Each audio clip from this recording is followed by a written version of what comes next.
Have you ever been stuck with Samsung phone locked by FRP? Many users face this, whether after buying a used device, resetting, or due to software glitches. Don't worry, in this video, I'll show you 3 efficient ways to bypass the FRP lock on your Samsung Galaxy. Let's get started.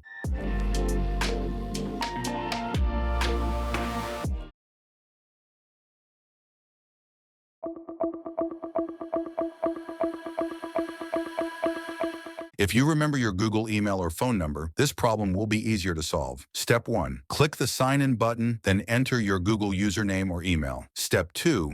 Select Forgot Password, then follow the instructions that will show up. Step 3. After you complete the password reset, Google will sync the new password across all your devices within 24 hours.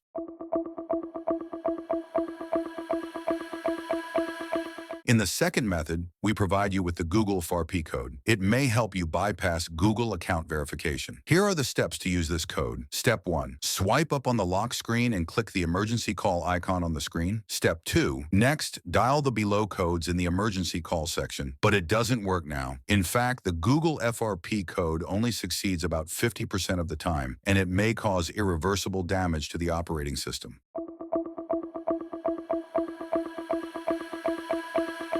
Bypassing FRP on Samsung Galaxy with DroidKit is the easiest way. As a professional FRP bypass tool, DroidKit allows you to bypass Google account verification safely and securely, effectively removing the FRP lock in just a few clicks without a password. Besides, DroidKit can also help you unlock screen locks, fix or reinstall the system, recover lost data, and more. Next, let's look at how to use this tool for Samsung Galaxy FRP bypass. Firstly, open DroidKit on your computer and click FRP Bypass. Next, connect your Samsung Galaxy to your computer using a USB cable and click the Start button. Now, DroidKit will ask you to choose your device brand, then click Samsung and proceed. After selecting Samsung as your device brand, the tool will start preparing the configuration file for your Android device.